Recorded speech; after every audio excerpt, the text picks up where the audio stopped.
वृद्धाश्रम अच्छी तो से आम जा कहे पुओ बो पचारे से वृद्धा बयस आसिक वृद्धाश्रम अच्छा कहीं सहारा ना किंतु केते चिंता कर समाज रे बहु आश्रम कौन पाई नहीं। आज्ञा नमस्ते दर्शक बंधु मु कहीपरि पुओ जनक ता स्त्री सपोर्ट कथा हो कि माँ सपोर्ट बापा माँ सपोर्ट कथा हो जानी प्रथम टे भिडियोटा देख आम समाज रे चारिआडे देखिए वृद्धाश्रम अच्छी तो से आम जा कहे पुओ बो पचारे से वृद्धा बयस आसिक वृद्धाश्रम अच्छा कहीं सहारा ना किंतु केते चिंता कर समाज रे बहु आश्रम कौन पाई नहीं।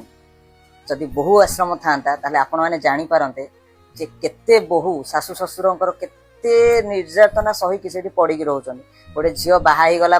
ना ता बापा माँ घरे से रही पारे ना ता शशुर घरे ता शाशु घरे सम्मान मिले तो बाध्य से भाग्य को आदरे की कर्म को आदरे की पड़ी रोचे। जदि गोटे बहु आश्रम खोलिक आपण मैंने देखते तो केते बहु जाइए रोचे से आप कंपेयर करते जे एक्चुअली वृद्धाश्रम रे अधिक लोक रोचंदी ना बहु आश्रम रे अधिक लोक रोचंदी एटा थरे करके देखंतु ना आपण सतटा निजे जानि पारिबे जे एक्चुअली बहु हैरान करूची ना सासु ससुर माने हैरान करचंदी।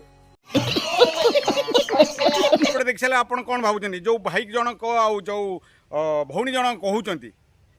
कि बहु आश्रम खोला ने वृद्धा आश्रम कौन पे खोला भाई मु गोटे कथा कहबी तुम क्या सपोर्ट कथा हो जानी तुम तुम स्त्री सपोर्ट नहीं कथा हो कि तुम बाप माँ सपोर्ट नहीं कथा हो मुझे गोटे कथा कह सब झील खराब नुहति जो झील मैंने निज बापघर कथा नहीं ससुर कथा कहती से मैंने हैरान हरकत होती आ प्रथम कथा सेकेंड कथा मुझे गोटे कथा कहीदे मन रख रे भाई तू कहूनु ना बहु आश्रम खोलिया कहीं बहु आश्रम खोल बहु आश्रम कहीं खोल गोटे कथा कहतु बहु आश्रम खोल कौन पाई तू एत एडिक्ट होइतिलु आज एत बड़े करदे बढ़ेले पाठ शिक्षित कले पाठ पढ़ेले शिक्षित करदे जिते बाप माँ तोर बाघर करदे गोटे बोटे पर झीटा घर को नहीं पलि आसे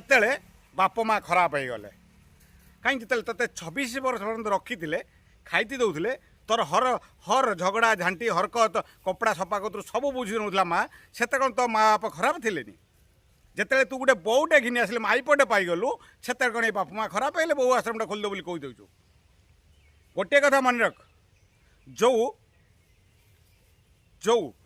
बहु माने कहूना ना बहु आश्रम खोलिया से माने बाप माँ कथार उठ बस हुए जहाँकि फल बाप माँ दुष्रु आज तो बाप माँ दिया हैरान होती से एत हैरान निर्यातना न सही पारिकी से वृद्धाश्रम ना से भावुँ तू बोधे तो माइप सपोर्टर कथबार्ता करुचु जहाँकि फल से कहूँ बहु आश्रम खोलिया नचेत केभे कही था बहु आश्रम खोलिया कारण बहु आश्रम खोलिया यही लोक वृद्धाश्रम को बाप माँ को वृद्धाश्रम पठाते जो मैंने तो भली माइप कथार उड बसौंट आउ जो माइप टिके टिके कथार ये डाली फुटने हेटी बाप घर जा बास्ना आसूँ आठ हगिले माँ को पचारुची से झील आउ से पुओ यही पुओ जो भाई आज माइप कथार पड़ी माने बाइक दौच से पुओ हेले बाप माँ वृद्धाश्रम जाती नचेत यही जब भल शिक्षित मनुष्य हुए शिक्षित पुओटे हुए केभे कौन सी झील खराब नुहे कौन सी पुओ खराब नुहे कौन सी बाप माँ खराब नुहे जदि गोटे बाप माँ 26 वर्ष में संभाली पारे आ कौन 5 वर्ष 10 वर्ष तुम तुम बाप माँ संभाली पारनी गोटे कथा घरे जब गार्डियन ना ताले से घर चलो ना कारण बाप माँ होती किसी तो कहे ना भूल कले कहे ठीक कले कहे आउ सहीटा कहीदेला बेलू ना तुम माइप तुमको भारी बाधि जाऊे कहीं मो बाप माँ मत कहीं कहले मत बाहर करदे आउ कहीं कहे कहीं से जन्म देकी तुमको भूल करदे ना तुमको कहबेनि से खराब हो गला ना आ से कहीदेला बेलू तुम माइप को एमती बाधि जाऊँगी से छाड़ी बाप घर कदी पलि जाऊँच नचेत छाड़ी अन्न लभर नहीं पलि जाऊँच नचेत घईता को एमती फुसले फुसले एठू नहीं अन्न घर घर गुड़ा दे रोच बस यहीटा ना बाप मार कहिबार अधिकार अच्छी आ सहीबार अधिकार तुमर रहिबा दरकार कारण बाप माँ केते क्या अन्याय चाहती आ खराब चाहती खराब तुम भली केतरा तुम भली केतरा बेस्ट माने 3% लोक रहिले बाप माँ खराब होती आ खराब कथा कहती जदि तुमको बाप माँ 26 वर्ष करें आ बाप माँ बंचिया 10 वर्ष तुम ता कथा निर्यातना सही पारे जिते तुम छोट रही को खामी ताकू खामी हेटी भांगीदेल हेटी फिंडीदेल ताको मारपिट कर झगड़ा नहीं घर को आसिल से बाप माँ तुमको बुझेदेले तुम कथा बुझिले तुम सब ठीक करदे जी यदि माइले बाप पिठी पड़ेला जी गाड़ी माँ कान दे शुणी नेउला से बाप माँ भल थे आ माइप जो पलि आसला आउ जो माइप को पदे कथा कहीदेला से तुमको बाध्यगल मो माइप को तुम कहीं कह ठीक ना आज्ञा यही दोषरू यही केतेटा माने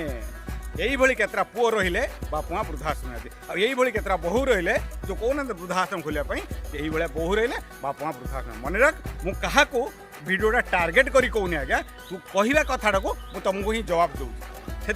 बाप माँ के खराब नुहति बाप माँ के खराब हेनी आ खराब यही किसी बहु आसिले खराब होती आई पुओ रहिले बाप माँ खराब होती सहीटा ही ठीक कथा कि भूल कथा सारा ओडिशावासी कमेंट बक्स कहे रही आज्ञा जय जगन्नाथ।